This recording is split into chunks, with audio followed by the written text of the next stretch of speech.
Bom dia a todos, bom dia a todas, sejam muito bem-vindos e bem-vindas a mais um ICL Mercado e Investimentos.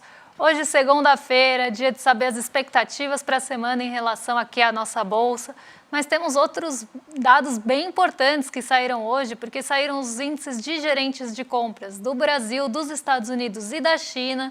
A gente vai passar aí pelos dados da China e do Brasil, porque o dos Estados Unidos acabou de sair, eu só vou dar uma pincelada aí com vocês.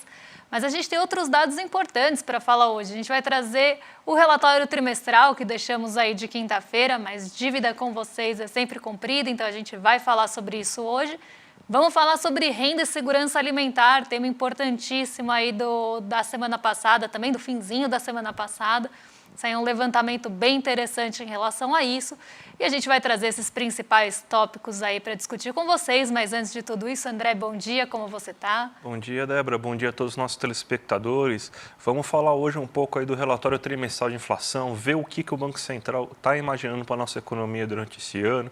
É importante porque isso aí pode pautar, inclusive, algumas ações que o Banco Central deve tomar aí em relação à política de juros. Vamos falar também aí da segurança alimentar, que você teve mais de 20 milhões de famílias saindo da situação de insegurança alimentar. Vamos tratar um pouco mais desse tema também. Saiu os PMIs, né, os índices de gerentes de compras do Brasil, da China. Então vamos tratar de tudo isso, mas vamos para a agenda do dia então, Débora, porque para a gente conseguir falar bastante aí dos outros assuntos que a gente tem hoje durante o dia. Hoje uma agenda bem esvaziada, pessoal. Então a gente tem poucas linhas aí na nossa agenda diária da segunda-feira. Então saíram os dados do IPCS de março, encerramento aí 8 horas da manhã pela FGV. E vocês devem estar reparando que a agenda começou às 8 horas hoje, né? Então a gente não tem aquela série de dados sendo divulgados na Europa, que normalmente saem ali por volta das 5, 6 da manhã. Porque hoje, como vocês estão vendo ali na última linha, o feriado de Páscoa manteve as bolsas fechadas por lá. Então, vários países europeus estão ainda no feriado de Páscoa nessa segunda-feira, então nossa agenda está bem enxuta mesmo.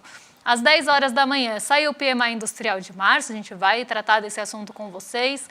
Saiu o indicador de incerteza econômica da FGV, dados aí do PMI industrial também de março já, dados finais dos Estados Unidos, e por lá também temos a leitura do ISM, do PMI industrial. Então a gente tem duas leituras aí por até entidades diferentes do mesmo dado aí, que é o índice de gerente de compras industrial dos Estados Unidos.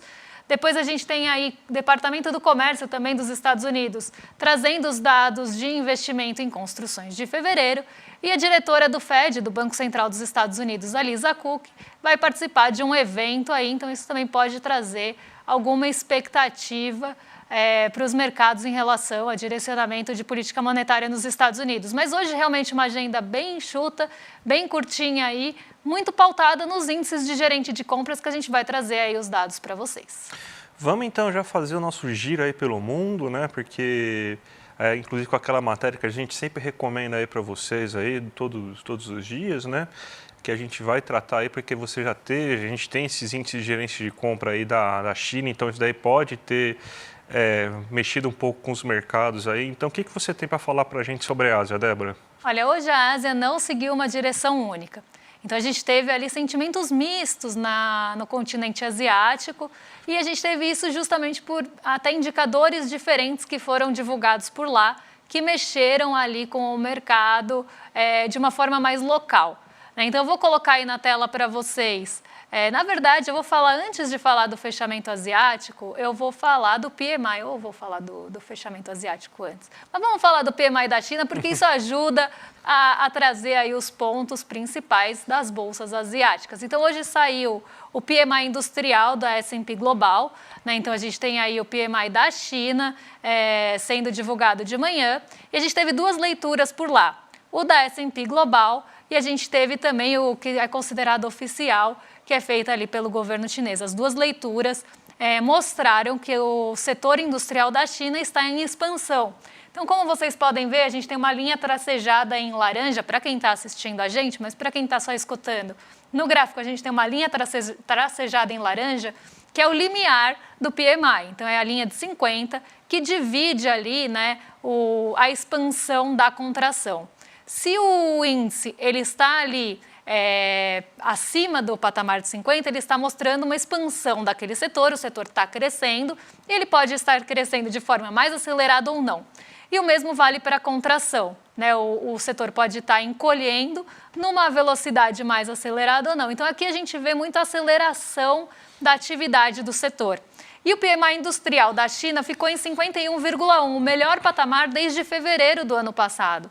Então, a gente teve momentos bem ruins para o PMI chinês, né, que ele ficou inclusive abaixo do patamar de 50, em março inclusive do ano passado ele estava exatamente em 50, então a gente viu ali a indústria chinesa no terreno da contração praticamente o ano passado todo, então não mostrando ali crescimento e nem aceleração da indústria chinesa ao longo do ano.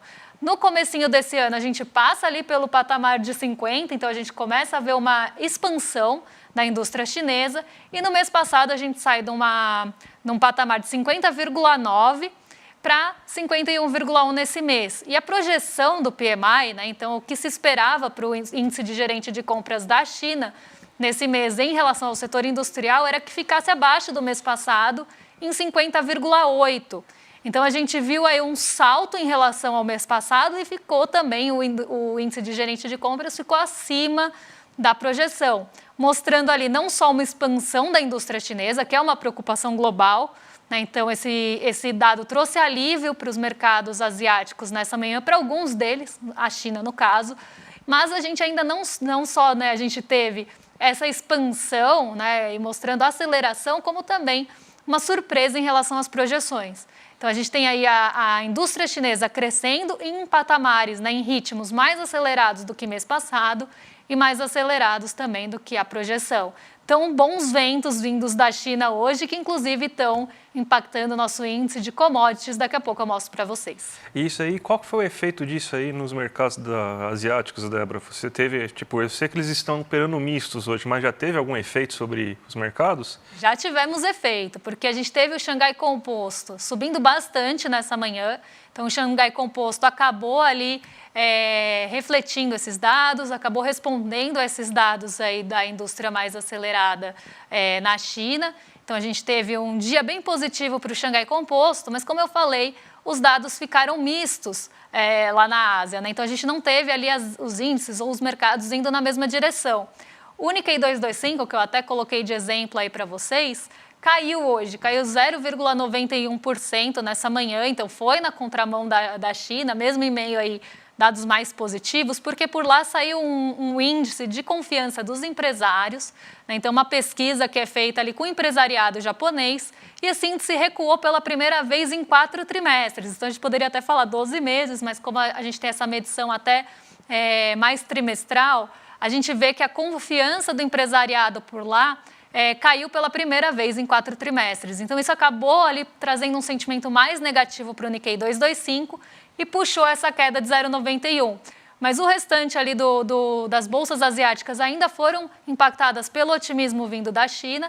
E a gente pode ver aí do lado até esquerdo da tela que vocês estão vendo aí, a gente tem o índice de commodities, que vem em alta. Ele até começou um pouco xoxo ali durante o dia, ele estava com dificuldade de subir, mas agora ele já está aí mostrando alguma alta, inclusive está bem reto aqui, né? Agora mostrando uma estabilidade, mas ele teve alta em relação à abertura, refletindo também o índice de gerente de compras da China, porque se a gente está vendo uma indústria lá acelerando, isso deve mexer com o preço das commodities, principalmente aquelas mais ali sensíveis à China. Então, a gente está falando de minério de ferro e a gente está falando também de petróleo. O petróleo está bem perto do 0 a 0 na abertura, mas a gente tem já o impulso do minério de ferro e eu conto para vocês na abertura como é que isso está impactando o nosso Brasilzão.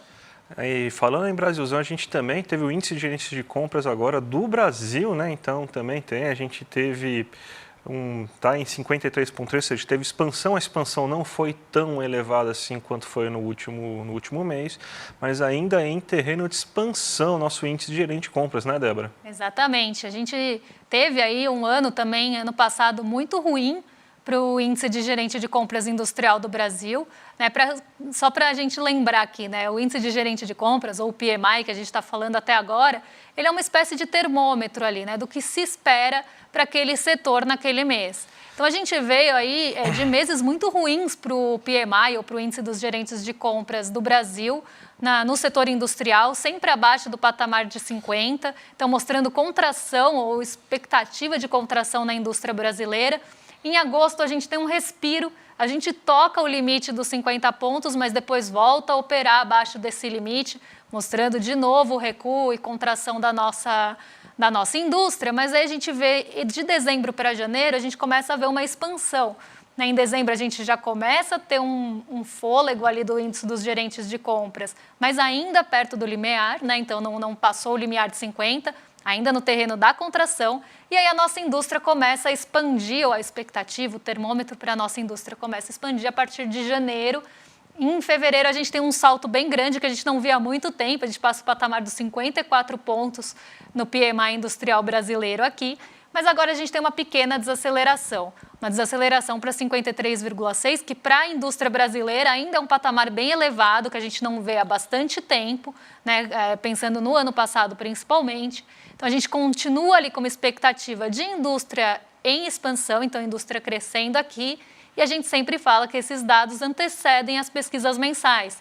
Então, já traz ali uma expectativa do que esperar realmente para a pesquisa mensal da indústria, que vai ser divulgada pelo IBGE posteriormente. Então, aqui a gente já tem um termômetro que pode ser que não seja um avanço tão grande quanto o que se espera para fevereiro, mas ainda se espera que a indústria vai crescer aqui no Brasil.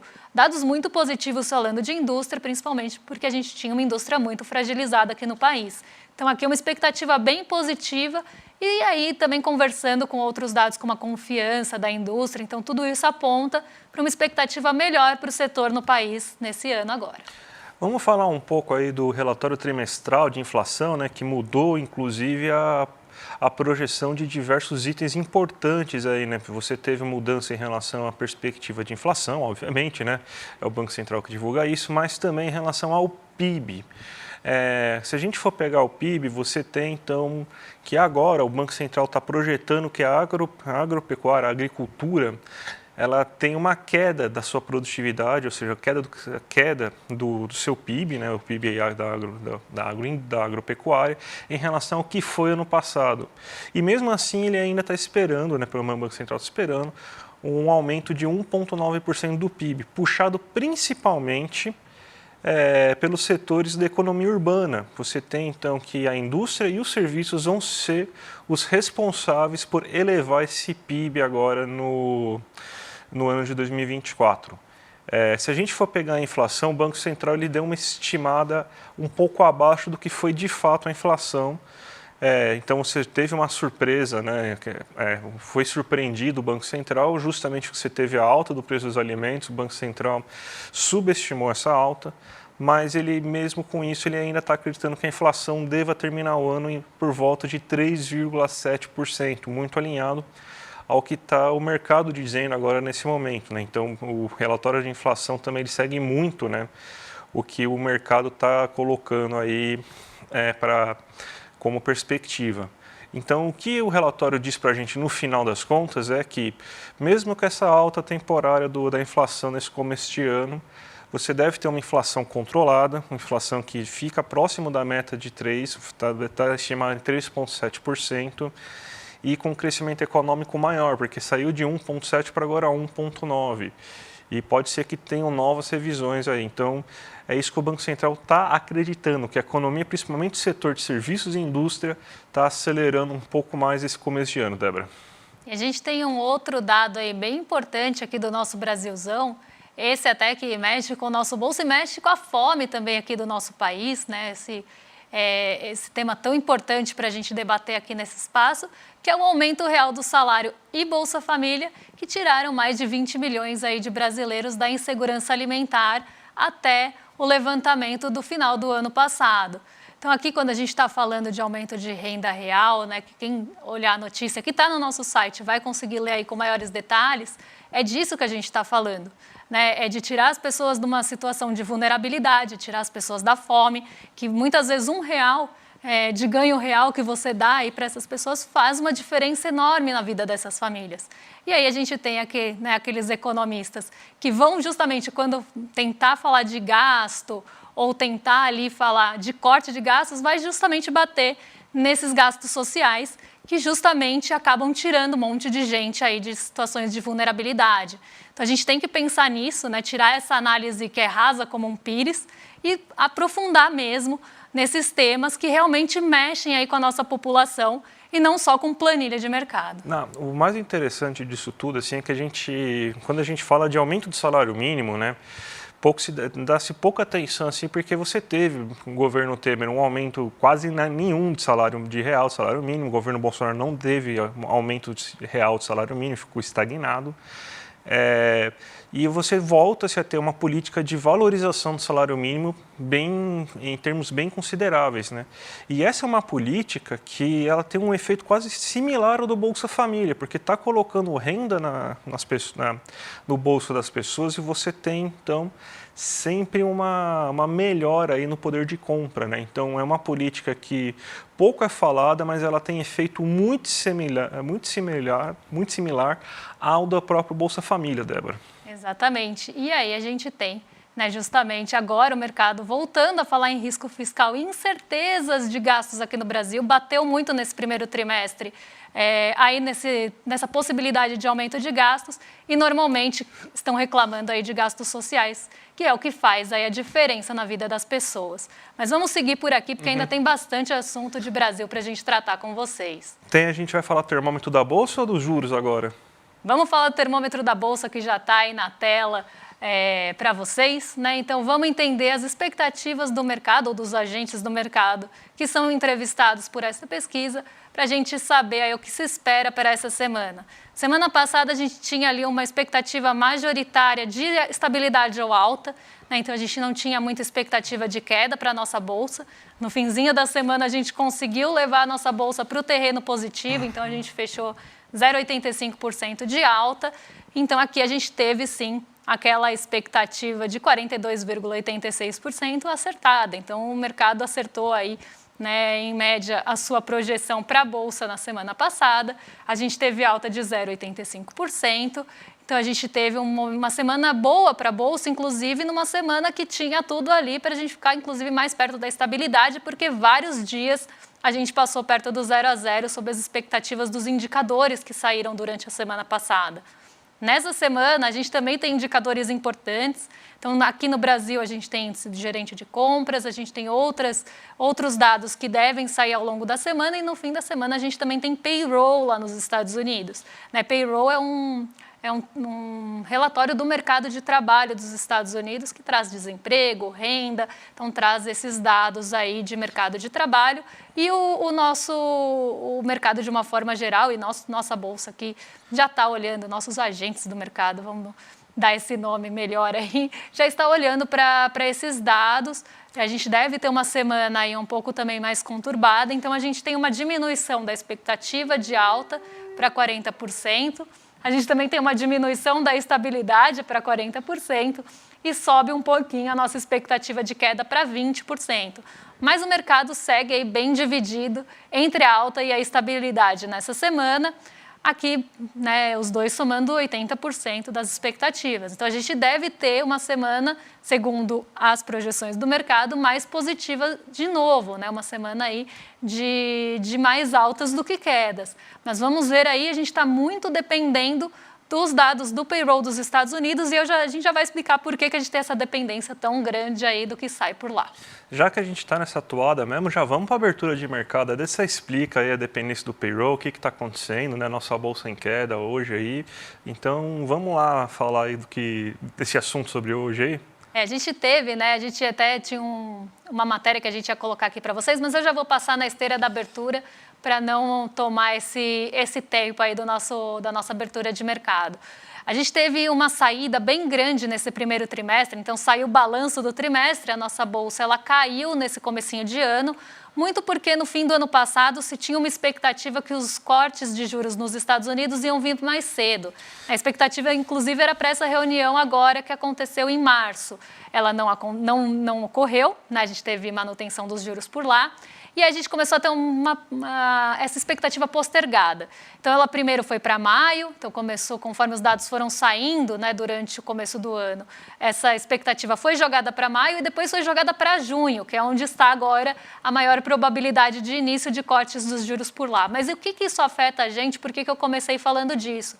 Porque saiu muito recurso aqui da nossa bolsa nesse primeiro trimestre, justamente porque no fim do ano passado se tinha uma expectativa muito positiva para cortes de juros nos Estados Unidos e isso foi sendo frustrado ao longo do tempo. E aí o recurso foi saindo aqui do Brasil para buscar ganho nas treasuries, que são os títulos de dívida dos Estados Unidos. E aí o payroll, né, voltando ali para o payroll, ele acaba reforçando ou não, né, dependendo de como os dados saírem, essa expectativa de corte de juros já em junho.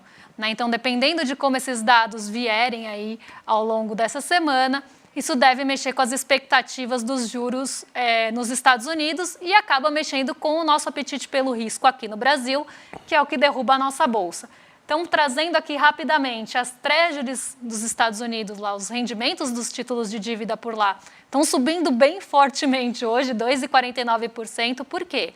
Sexta-feira saiu o índice de gastos com consumo pessoal nos Estados Unidos e teve uma coletiva do Jerome Powell. Só que sexta-feira os mercados estavam fechados, tanto aqui quanto nos Estados Unidos. A gente não teve negociação de treasuries. Então, esses dados acabaram repercutindo agora. Então, as treasuries estão subindo em resposta ao que aconteceu na sexta-feira. Então, a gente tem aí esse movimento de alta das treasuries. O PCI não veio, né? O PCI é o índice de gastos com consumo pessoal, ele não veio acima do esperado, veio bem dentro do que se esperava, mas a gente tem essa incerteza em relação a dados também que saem nessa semana, e isso está puxando o rendimento dos títulos de dívida dos Estados Unidos para cima. Nosso DI futuro, que responde aí muito a isso também, que são os nossos juros futuros, ou expectativa para os nossos juros aqui, sobem 0,64, atingem um patamar de 11%, que não era visto aí há muito tempo. Então, as nossas expectativas para os juros também estão subindo aqui, e isso também tira fôlego da Bolsa, porque as pessoas preferem buscar segurança em momentos de incerteza. Nosso dólar sobe 0,58, também respondendo a esse movimento de treasuries, porque se sai dinheiro daqui, o nosso dólar, o nosso real desvaloriza e o dólar sobe, então a gente tem uma alta de 0,59, levando o dólar a R$ 5,05, patamar importante aí que está sendo rompido para cima, que é o teto de R$ 5,00, mas a gente vê esse mesmo movimento acontecendo com os pares do dólar. Então a gente vê as outras moedas também enfraquecendo frente ao dólar, porque também está saindo recurso de lá para buscar rendimento nessas treasuries tão altas. O petróleo Brent hoje está muito perto da estabilidade, mas o minério de ferro subiu bastante lá em Dalian, na China, o que está dando fôlego para a Vale subir hoje. Então, a gente vê esse movimento da Vale bem descolado do restante do mercado, que é o que está limitando aquela queda ali que vocês estão vendo. Tá? Então, a gente tem aí a Vale segurando bastante a queda do Ibovespa hoje, porque o minério de ferro fechou em alta na China por conta dos dados do PMI, do índice de gerente de compras por lá.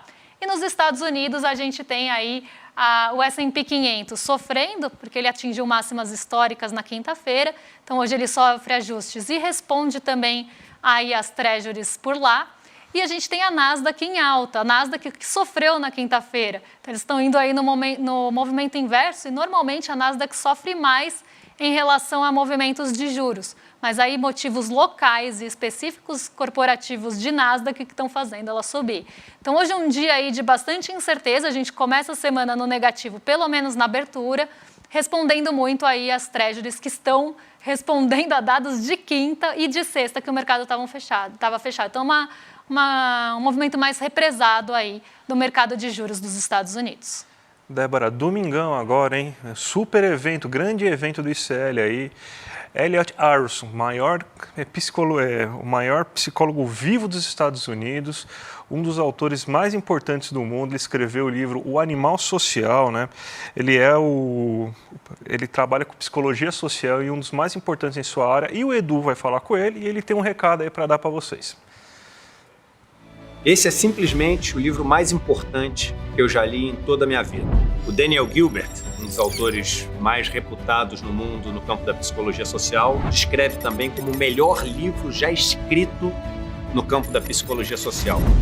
O Elliot Aronson, autor de O Animal Social, ele é o único psicólogo americano a ganhar os 3 principais prêmios da psicologia nos Estados Unidos: melhor professor, melhor autor e melhor pesquisador. Um sonho que eu tinha na minha vida era poder entrevistá-lo. Ele já está com idade avançada, tem 92 anos, mas esbanja a lucidez. Conseguimos! E vamos trazer esse presente para toda a nossa comunidade. No dia 7 de abril, um domingo, às 8 horas da noite, no horário de Brasília, Elliot Aronson vai nos dar uma entrevista sobre o conteúdo do Animal Social. Conto com vocês na aula. Um abraço. Imperdível, gente. Domingão, então. Já se inscreve no link que está aqui abaixo, clmercado.com.br, para vocês não perderem e não sofrerem o risco de perder, né? Exatamente, imperdível aí essa aula que vai rolar no domingo. E agora vocês ficam aí com os nossos companheiros de programação. César Calejão e Guga Noblar já estão a postos para receber vocês no Rolê ICL. A gente volta amanhã com mais expectativas aí para os principais indicadores econômicos e outras notícias. E eu vi que tem uma pergunta aqui da nossa audiência aparecendo bastante. Amanhã a gente elabora aí uma resposta e traz para vocês de uma vez por todas. Até amanhã, pessoal. Até amanhã, gente. Tchau, tchau.